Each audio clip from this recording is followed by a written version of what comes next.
He stood in the rain, unnoticed, uninvited, unmoved. At a gala meant to honor heroes, one real hero was turned away. No suit, no medals, just a weathered jacket and the weight of sacrifice on his shoulders. But when silence speaks louder than applause, the world has no choice but to listen. This is the story of Sergeant Major Elijah Voss, a man who never asked for recognition but changed an entire institution simply by standing in the rain. A reminder that respect isn't something you give because of titles. It's something you choose, even when no one's watching. Sir, this lounge is for actual VIPs, not old men in army coats. The words fell from her lips like a clean, sharpened blade. Quiet, clipped, and final. Before he could utter a word, she had already lifted her hand and snapped her fingers towards security. A silent order. Elijah Voss didn't flinch. He simply stood with the kind of grace that came from decades of dignity, gave a single nod, and turned without a sound. He walked out into the waiting cold rain like it was just another day. There was no protest, no indignation, no demand for recognition, just the same quiet discipline that had carried him through fire and loss, across lands and wars most people only saw on the news. Inside, crystal glasses clinked in rhythm with shallow laughter. Speeches echoed off marble walls. No one noticed the empty seat, not at first, until the silence cracked. The deep rumble of tires screamed through the still night as three black SUVs screeched to a stop at the hotel's grand entrance. The doors flung open. A four-star general stepped out, his coat immaculate, medals glinting under the hotel lights. His eyes swept over the lobby like radar. Then he saw the empty chair. Pointing toward it, his voice cut like a command through the velvet hum. "Where is the man you just threw out?" The air shifted, every face turned. And then came the words that drained color from every cheek in the room. "Pack your things, you're done." But the story hadn't begun there. Days earlier, Elijah Voss had come home to find something rare waiting in the mail. Not the usual stack of pharmacy coupons or overdue water bills. No, this envelope was thick, rich to the touch, embossed with gold and heavy with intention. He turned it over in his hands with quiet suspicion. It read, "Valor Night Gala, Belmont Grand Hotel." Inside, a handwritten note on fine stationery. "Mr. Voss, we are honored to invite you as a distinguished guest in recognition of your lifelong service. Your presence would mean the world to us." He read it twice, then a third time. Elijah didn't care much for galas. He hadn't worn a tuxedo since the last century, and the last time someone called him distinguished, it was a VA clerk trying to politely deny his claim. Still, he knew this night wasn't really about him. It was about the ones who couldn't be there, the ones who never made it back. And for them, he would show up. That evening, he dressed with care, not for attention, for remembrance. Pressed khaki pants, boots he had taken time to polish, and a collared shirt that had faded gently at the shoulders. Over it all, he pulled on the one piece of clothing that still held weight, the field jacket. Olive drab, weathered at the seams, soft in the creases, but unyielding in memory. No medals, no pins, just the history sewn deep in the fabric. Dust, sweat, silence. It spoke louder than anything he could have worn. The Belmont Grand Hotel stood like a beacon, opulent, glistening under chandeliers that seemed brighter than daylight. Polished marble floors reflected the gleam of valet shoes. Everything smelled of wealth and polish. Elijah arrived alone. He held the invitation carefully in hand. No fanfare greeted him. No camera turned. He moved quietly with the same respect he had always carried, as if each step honored someone no longer walking beside him. At the entrance to the VIP lounge, a young woman in a sleek blazer glanced up from her tablet. Her eyes scanned him from the boots up, pausing at his worn jacket, then to his lined face. "Sir," she said, crisp and composed, "this area is reserved for confirmed VIP guests." Elijah lifted the invitation with calm clarity. She barely looked at it. "This must be a mistake," she added, voice polished with practiced courtesy. "The VIP list is curated. Perhaps you are looking for the lobby seating area." There was no venom in her tone, no raised voice, just a kind of smooth dismissal, taught in expensive seminars about dealing with the public. She smiled a customer service smile. the kind that ends conversations without hearing the other side. Elijah didn't argue. He didn't explain who he was or what he had done. He simply nodded once, quietly folded the invitation back into its envelope, and stepped away. He had endured worse. Rejection had come in colder places, in jungles, in deserts, in hospital corridors, where clocks ticked louder than words. He remembered a doorman's daughter in Kandahar once handing him a sandwich without being asked. That moment, that small act, still meant more to him than any gold embossed guest list ever could. He walked past the glitter and glamour, past champagne flutes and designer suits, and stood quietly near the lobby doors. He didn't shuffle his feet, didn't check his watch. The rain hadn't started, but the air had turned sharp and chill. Still he stood, steady and unseen. Inside, they toasted heroes. Outside, one stood forgotten. He hadn't waited long when a hand touched his shoulder. Firm, not rough. A young security guard, no older than 30, and built solid like a linebacker. His voice was low but sure. "Sir, I'm going to have to ask you to come with me." Elijah turned his head. The hostess was already looking away, back to her screen, her expression unreadable. He reached into his coat pocket one last time, pulled out the envelope, held it out.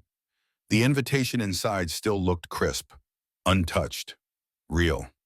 The guard didn't even open it. "Ma'am says you don't have clearance." "I'm just doing my job." That phrase, so simple, so clean, cut deeper than most insults ever could. Elijah Voss had heard it more times than he could count. From stiff-jawed guards at border checkpoints, from embassy clerks behind glass windows, from young officers in crisp uniforms who'd never heard a shot fired in anger, yet were quick to stamp a denial form with a flick of their wrist.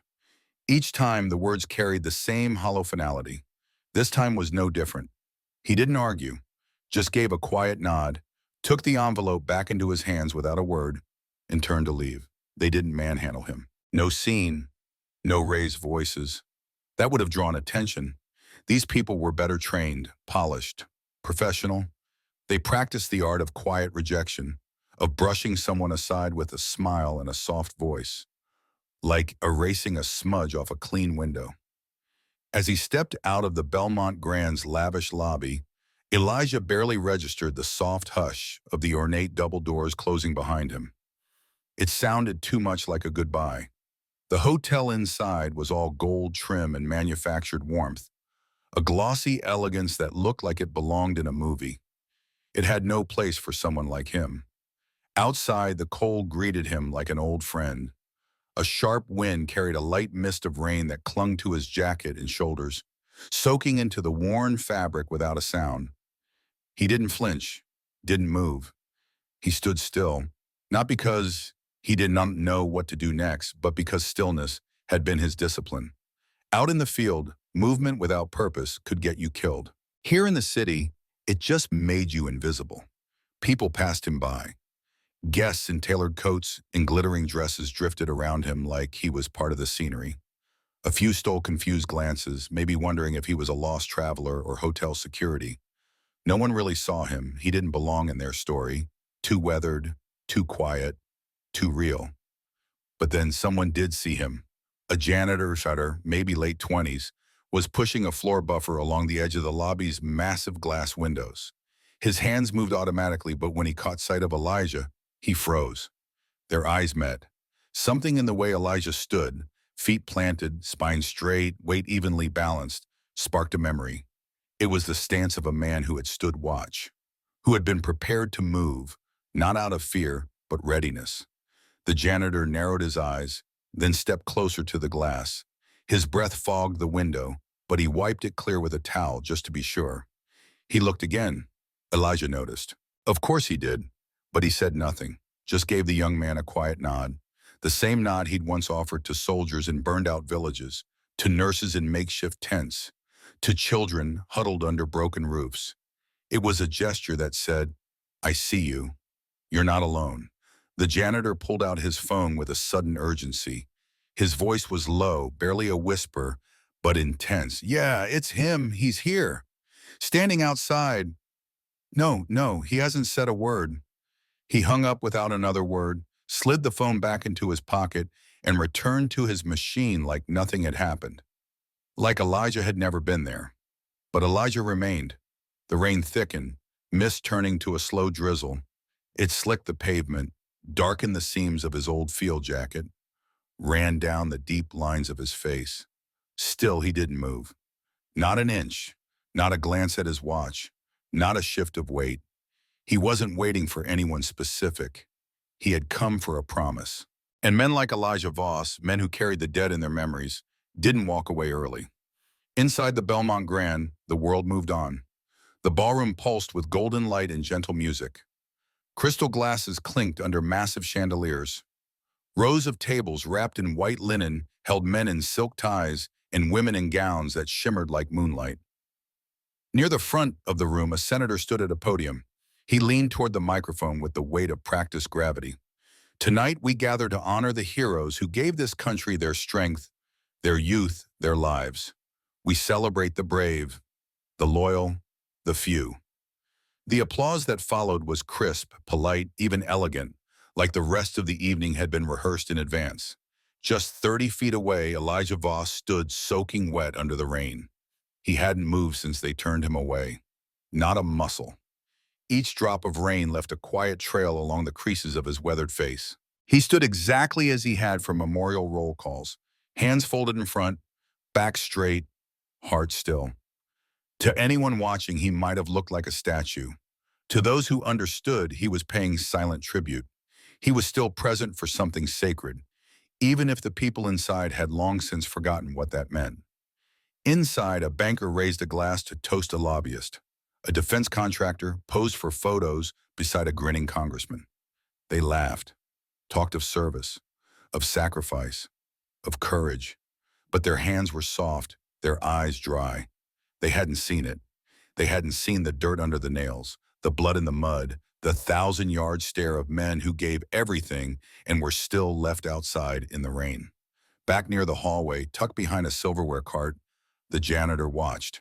He was no longer cleaning, no longer pretending. His name was Carlos Medina, 29. 2 tours in Afghanistan. He knew what standing in the rain meant. He knew that stillness, that silence. He carried it in his own bones. A roadside bomb had ended his career, but not his memory. And right now, those memories were pacing inside him like restless ghosts.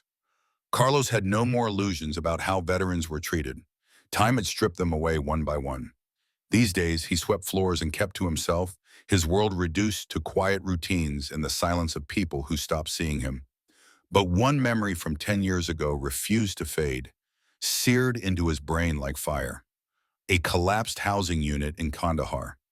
Screams buried beneath smoking rubble. Chaos. The stink of blood and burning. And through it all, a single soldier. Broad-shouldered, calm-eyed, pulling bodies from the wreckage one after another, never hesitating. Covered in dust, relentless in movement. The kind of man you didn't forget, not even if you tried. Carlos blinked at the figure standing alone in the pouring rain outside the hotel. That was him. It was him. His hands trembled as he pulled out a phone he hadn't touched in years. He hit the number instinctively. It rang just once before a voice answered. "He's here," Carlos said quietly, his voice rough with disbelief. "Elijah Voss. He's standing out front." And they threw him out like he was nothing. There was a pause on the other end, a silence thick with understanding. "Understood," came the reply. Then the line went dead. Carlos slipped the phone back into his pocket and stepped away from the window. He didn't go outside, didn't want to interfere. Some men didn't need help. They didn't need comfort or rescue. What they deserved, what they earned, was to be seen, exactly as they were. Witnessed, not fixed. Outside, Elijah Voss hadn't moved. The rain soaked his field jacket, clinging to him like old ghosts. He didn't flinch, didn't look around. He wasn't angry. He wasn't even surprised. Recognition had stopped coming long ago. But what he had never stopped doing, not for a moment, was showing up. Because to him, the mission was never over. And tonight, it was personal. Then the silence broke. The night was split open by the roar of engines. 3 matte black SUVs stormed to the curb outside the Belmont Grand Hotel, tires hissing against wet pavement, spraying water into the air in sharp arcs. Their windows were darkened, their movements calculated, swift, clean, precision wrapped in power. The valet stumbled back. The doorman stood frozen. The first SUV door opened before the vehicle had fully stopped. A man stepped out, tall and commanding, clad in full military dress. His ribbons caught the glow of the streetlights. 4 silver stars shone proudly across his chest. General Lawrence Braxton. When he walked, even the rain seemed to part for him. He didn't adjust his coat, didn't look for applause or recognition. He just moved, straight and purposeful, through the storm. Heads turned. Staff whispered. A security guard reaches for his radio, then stopped himself. General Braxton passed through the hotel entrance like a force of nature. Inside, his presence sucked the warmth out of the air. His boots echoed sharply across the marble floors. His eyes scanned the crowd like radar. And then he saw it, a chair in the VIP lounge. Empty, awkwardly empty, surrounded by half-full glasses and murmuring guests. It stood out like a wound, his voice cut through the room like steel. Where is the man you just threw out? Conversation stopped instantly. Laughter died in place. A wine glass hovered in midair, forgotten. The young hostess blinked at him, her face paling. I'm sorry, General. I was told he wasn't cleared. He didn't look like... Braxton stepped forward. His expression, perfectly composed, was more terrifying than rage. You mean he wasn't wearing a $1,000 suit and a charity pin? She faltered, words crumbling in her throat. We didn't know who he was. That's the problem, he snapped. You didn't ask. Another staff member, an assistant event coordinator with a polished vest and gold badge, rushed forward, attempting damage control. Sir, if there's been any misunderstanding. Braxton turned on him with the calm of a man used to command. This entire gala is the misunderstanding. If Sergeant Major Elijah Voss isn't inside this hotel, then neither am I. And if I'm not, neither is the Pentagon's donation. The words hit the room like a detonation. Guests gasped. Sponsors went visibly pale. A wine glass cracked in someone's hand. Braxton didn't wait. He reached into his coat, pulled out his phone, and spoke without ceremony. Pull funding. We're relocating the entire event. The hallway exploded into motion. The hotel manager, clearly summoned in a rush, burst onto the scene, his face stiff with panic. General Braxton, sir, please, let's not escalate this. Braxton didn't even raise his voice, just turned his head. You don't get to honor veterans with one hand and throw them into the rain with the other. Then, without another word, he turned back toward the door. The young hostess and the nearby head of security stood frozen, tension etched into every line of their posture. The security chief had stepped closer out of habit, unsure of what his role was now, unsure of where to place himself amid the shifting weight of the moment. Then came the final blow, calm, composed, unarguable. As for the two of you, pack your things. You are done. Silence crashed over the room like a wave. Somewhere in the distance, the delicate shatter of a champagne flute meeting tile echoed faintly, like a punctuation mark on a moment that didn't need one. There were no cheers, no applause. This wasn't justice delivered with fanfare. It was a reckoning, quiet, heavy, inescapable. At the far end of the lounge, a senator slowly lowered his glass, eyes narrowing as the implications took root. A hedge fund executive leaned toward his assistant, muttering a hushed question, as if afraid of being heard. Even the master of ceremonies, standing at the center of the stage, paused mid-step. The mic in his hand dipped. The script in his mind vanished. He stepped back, wordless. For the first time that night, the attention of the room shifted completely. Not toward the opulent podium, not toward the glittering donor wall behind the bar, but towards something more powerful in its silence. An empty chair, and the man who had walked through the storm searching for the one it was meant for. The double doors creaked open again. This time, the sound came from inside. The hotel manager emerged, flushed, breathless, sweat glistening on his brow, his tie dangling crookedly around his neck. He wasn't walking. He was chasing something, or perhaps fleeing from it. Elijah Voss, he called, desperation clinging to his voice. Sir, please. General Braxton is asking for you. Elijah turned. He hadn't moved much in nearly an hour, rooted like a monument in the lobby's stillness. But now he shifted, not dramatically, but with quiet certainty. He squared his shoulders and stepped forward. And though there was nothing grand in the gesture, something in him transformed. Subtle but undeniable. He didn't look like a man returning to a party. He looked like a man returning to finish what others had chosen to leave undone.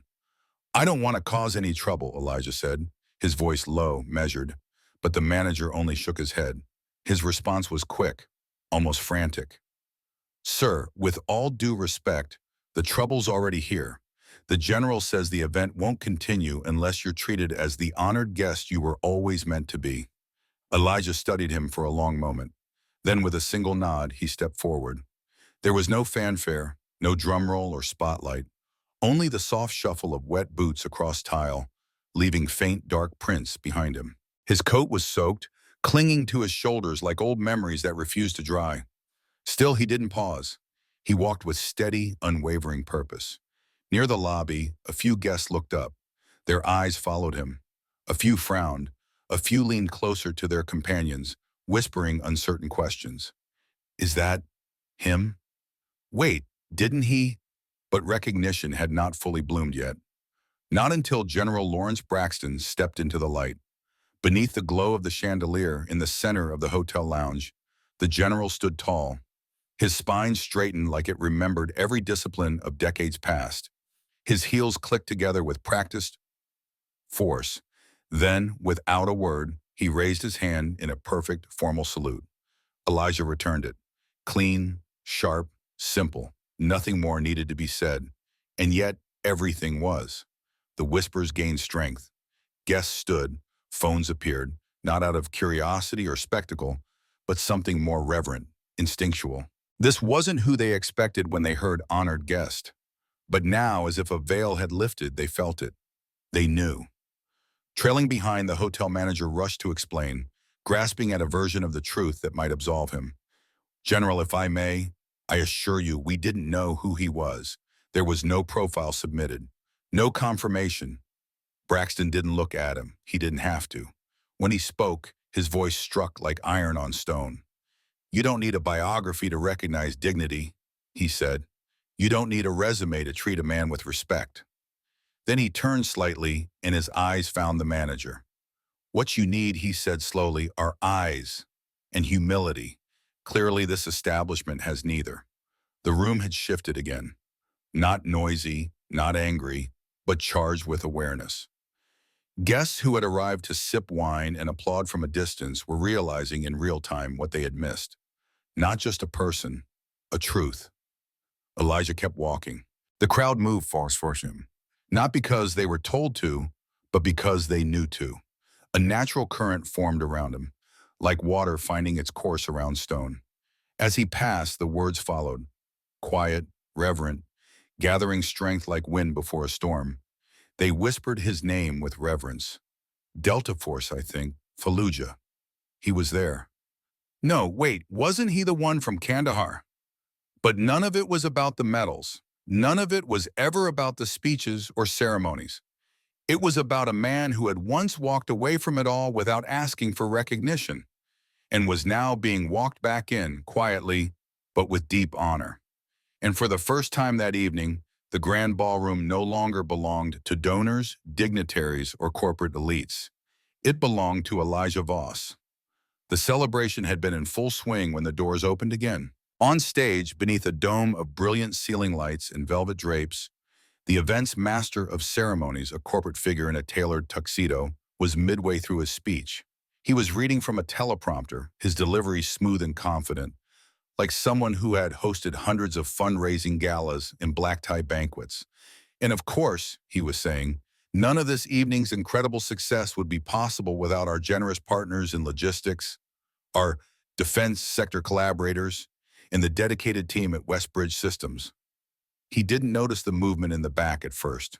No one did. But the murmurs started, soft at first, then growing. A ripple turned into a wave. Heads turned. Conversations broke off mid-sentence. A subtle but undeniable shift moved through the air, as though something larger than the room itself had stepped in. General Braxton emerged through the open ballroom doors, walking with that same calm authority he always had, each step deliberate, unwavering. And right behind him, soaked from the rain but standing tall, came Elijah Voss. He wore no dress blues, no gleaming medals, just the same olive drab jacket he'd had on all night, still damp and clinging to his shoulders. And he brought with him no anthem, no parade, only a silence that roared louder than any drumline. The MC faltered, just a beat, a hitch in his voice, catching the shift in attention.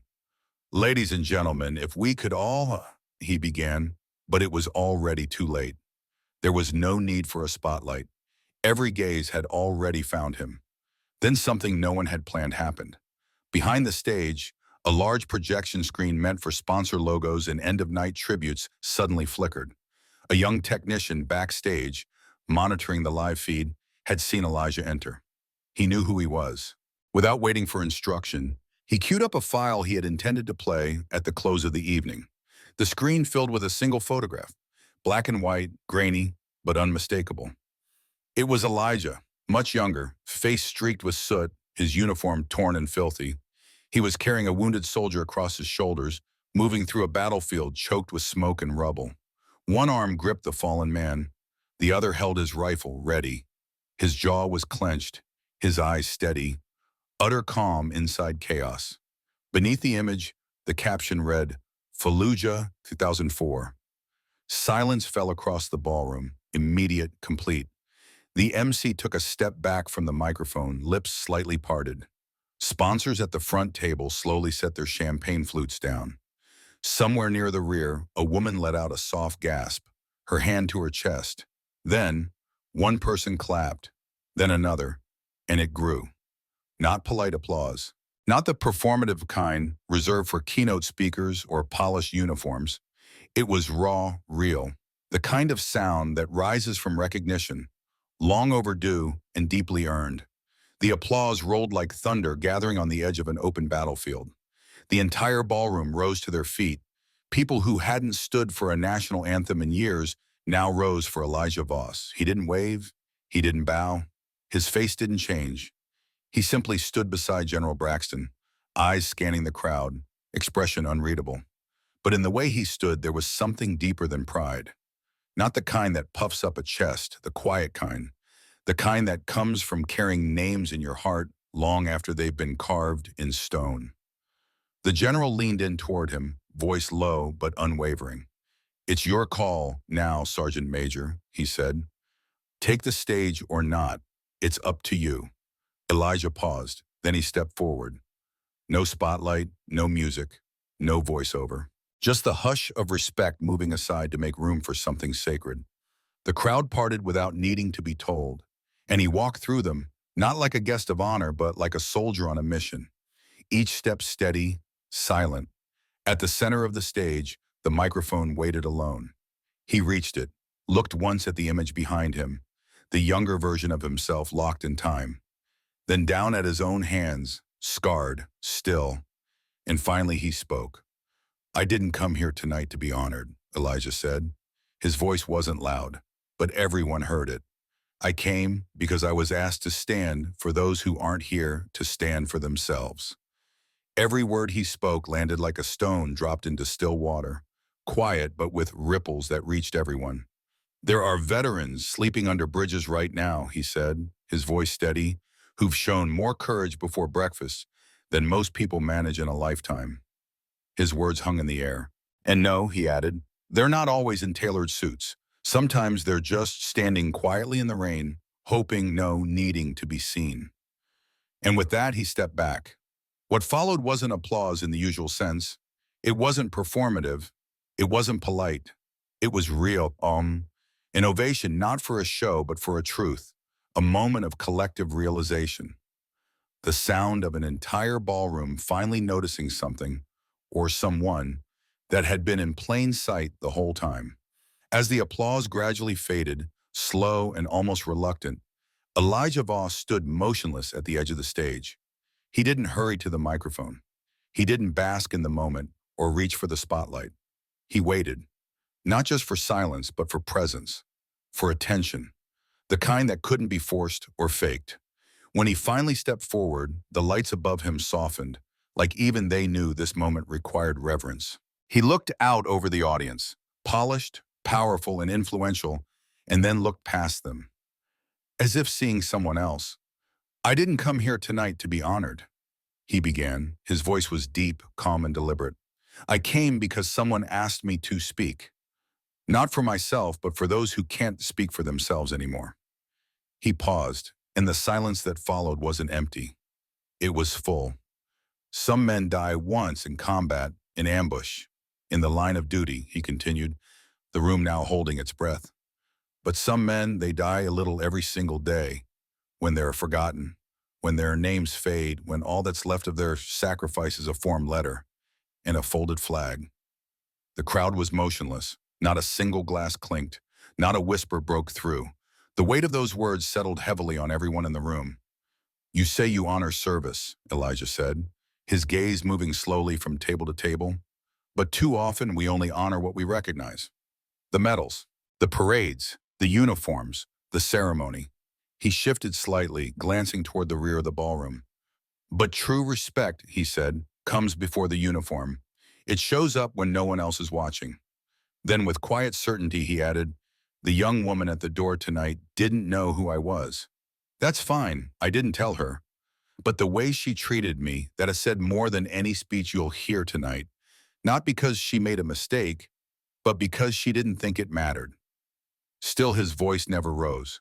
He wasn't condemning anyone. He was simply offering the truth, gently laid out like a folded flag on a casket. "Respect isn't a reaction," he said. "It's a principle. It's how we treat someone before we know their story." Some heads dipped, not in shame, but in deep thought. "You want to honor veterans?" Elijah asked, scanning the crowd with eyes that had clearly seen too much. "Then start looking for the ones no one remembers to invite. The ones who don't appear in tribute videos or sit at head tables. The ones who still carry what they saw and what they lost. The ones who don't want applause, they just want to be seen." He stepped back, fingertips brushing the edge of the podium like a quiet farewell. "This night," he said, his voice now softer, nearly breaking, "isn't about me. It's about remembering what service really means and who we become when we forget." He nodded once in the direction of General Braxton, then turned and walked away from the mic. He didn't wait for applause, but it came anyway. Not loud, not wild, but slow, deep, authentic. The kind of applause that starts in the soul before it reaches the hands. The kind that made people rise to their feet without even realizing they were standing. Because in less than 5 minutes, Elijah Voss didn't just remind that room who he was. He reminded them who they should be. The gala didn't end the way anyone had expected. There were no high-energy celebrity toasts, no glittering champagne finales. Instead, there were quiet conversations in corners, tearful handshakes. A long line of guests, not for selfies or sound bites, but simply waiting to thank Elijah. Not just for his words, but for showing them what dignity truly looks like. But what truly mattered happened the next morning. By 9 a.m., the Belmont Grand Hotel released an official statement. Not just an apology, but a commitment. They announced the launch of a new internal initiative, Operation Frontline Respect, a mandatory training program for all customer-facing employees, from bellhops to senior managers. The training would be designed and led by veterans themselves. Its mission? To teach empathy, to train staff to recognize the quiet signals of service that are often missed, to make sure that no one who served would ever again be overlooked in their lobby. Elijah Voss never needed the spotlight. His strength wasn't in speeches or parades, but in how he carried himself, in the way he stood quietly in the background, and in the way he listened longer than he spoke. So when the press release went out saying service isn't always seen in medals, it's seen in posture, in patience, in silence, it wasn't just a quote, it was a truth written in his name. Strangely, the young hostess and the security guard who had once escorted Elijah out of the Belmont were not fired. Though General Braxton had ordered their dismissal in a fit of righteous anger, Elijah, measured, grounded, and never one to rush judgment, asked otherwise. 2 days after the incident, he picked up the phone and called the hotel's director privately. "Everyone deserves a second chance," he said, his voice calm but carrying weight. Even I got one once, in Fallujah. The order came down to leave men behind. I didn't. Instead of demanding punishment, he offered a path forward. He recommended both the hostess and the guard be referred to a local veteran transition center, a place run by his old friend Theo Marshall, a retired corpsman known for his no-nonsense compassion. The center provided intensive training in trauma awareness, veteran support, and the ethics of public service. At first, the two accepted the offer out of guilt, still haunted by the look on Elijah's face that rainy night. But guilt slowly gave way to something stronger: understanding, gratitude. 6 months later, both returned to the Belmont, not as employees this time, but as guest instructors for a new initiative the hotel group had just launched. They stood before a room full of hotel managers, teaching them how to serve with respect and awareness. The program had a name now: Honor Without Uniform. What started as one man's silent stand in the rain had turned into something greater. Other hotels across the country took notice. Some created hiring pipelines specifically for veterans. Others began stripping events of VIP-only labels altogether, opening their doors to any former service member, regardless of medals, rank, or wardrobe. Eventually, even the name of the gala changed. Valor Night was no more. From then on, it would be called Honor Without Uniform, a tribute not only to those in dress blues, but also to those in faded jackets, dog tags tucked beneath civilian shirts, and stories too heavy to tell. The following year, the event was held in 3 cities at once, broadcast nationwide. And this time, when the doors opened, it wasn't celebrities or donors who were first welcomed in. It was the veterans, the ones who had RSVP'd with no rank beside their names. Elijah Voss was there again, of course, not on stage, not even seated near it. He stood at the back of the room next to the janitor, who had once made a quiet, powerful call on his behalf. They didn't need to speak. The movement they'd helped spark was speaking for them now. And this time the world was listening. 6 months passed, the rain had long dried, and so had the applause. Elijah returned to his steady rhythm of quiet days, early walks through dewy streets, newspapers folded just so, in a garden that seemed to need more weeding than it ever grew. He never asked for recognition. He didn't expect invitations. But one afternoon a knock came at his door. It wasn't a courier. It was a woman, calm, composed, wearing a blazer and boots, still shaped by the habits of service. Her name was Claire Jennings, James, she said, the new director of veteran relations for the Belmont Group, a former Marine. Her eyes were sharp, but her voice held a kind of gentleness that only came from having seen too much and survived it. "We're doing it differently this time," she said, offering him an envelope. "No champagne, no black ties, no stage lights." Elijah opened the envelope and read the card: Honor Without Uniform, Community Forum on Homeless Veterans, Mental Health, and Service After Service. Your insight matters. Please advise us. He looked up, eyebrows raised slightly. "Advising?" he asked with a quiet smile. Claire nodded. "We're not asking you to attend," she said. "We're asking you to guide." A week later, Elijah returned to the Belmont Grand. Not through the service door, not out in the rain. This time he was welcomed at the front by a line of volunteers in plain clothes, half of them veterans, the other half civilians, trained to see what others so often missed. Inside, the grand ballroom looked nothing like the galas of the past. Gone were the linen-draped tables and crystal centerpieces. In their place, folding chairs, backpacks lined the walls, each one filled with hygiene kits, jackets, boots. A pop-up clinic stood near the buffet, offering flu shots, VA claims help, and PTSD counseling. The people who filled the room weren't dressed to impress. They weren't there for photos. They were veterans on the margins. Some didn't have a place to sleep that night. Some trembled when spoken to. Some didn't speak at all. But they were here. They were seen. And at the front of one breakout session stood 2 familiar faces, the same young hostess and hotel guard who had once turned Elijah away. Only now they weren't lost or unsure. They were leading, teaching, serving, and this time they weren't doing it out of guilt. They were doing it out of purpose. They were leading a workshop called Recognition Without Assumptions: How to Greet with Dignity. It wasn't just theory, they lived this. After completing the Veteran Center program, they stayed not for praise, but to guide others, Now they traveled across 3 states, running honor without uniform trainings, quiet, purposeful gatherings aimed at restoring something that had too often been lost, respect without judgment. Their tone was gentle, their words grounded in honesty. When they spoke about the mistake they once made, they didn't defend themselves or try to rewrite the past. They left space for reflection, for responsibility, for growth. Later that day, as the crowd thinned and the fluorescent lights above hummed in the emptying room, a small group drifted toward Elijah near the exit. They were former soldiers, both men and women. You could still see the war clinging to their bodies, in their posture, in their silence, in the shadows behind their eyes. One of them, a young man, looked particularly worn. He carried a duffel bag like it was filled with bricks, and his eyes were sunken, heavy from more than just exhaustion. He didn't say much, just 5 words. I didn't think anyone cared. Elijah didn't flinch. He didn't try to offer a grand reply. He simply met his eyes and said with quiet conviction, "We do now." At the end of the evening, when the last chairs had been stacked and volunteers quietly packed away their materials, someone approached Elijah again.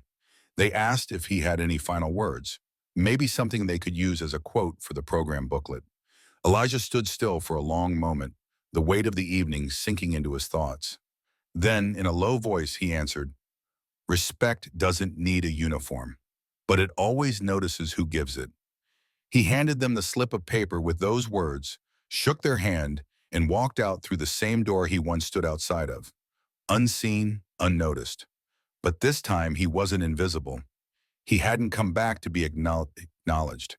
He came back to make sure no one else would be left waiting in the rain like he once was.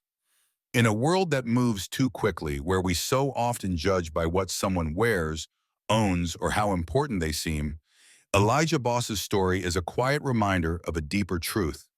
True worth isn't something you put on. It's something you live. Elijah never asked to be noticed. He never sought applause. But by standing still, soaked by the rain, ignored by the crowd, he embodied a dignity no ribbon or badge could capture. When the world finally did see him, it wasn't because he raised his voice. It was because of the way he stood, with grace, with resolve, with respect for others, even when he wasn't shown any himself. There's a message in that for all of us.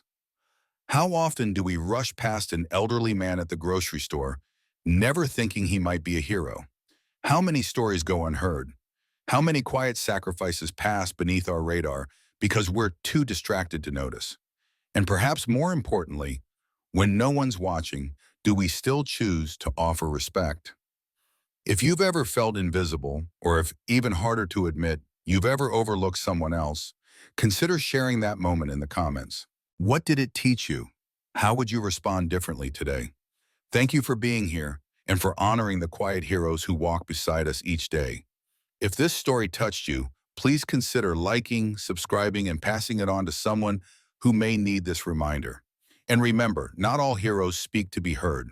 Sometimes they just need someone who's willing to see them for who they truly are. Until next time, be kind, be present, and never assume that silence means someone is ordinary.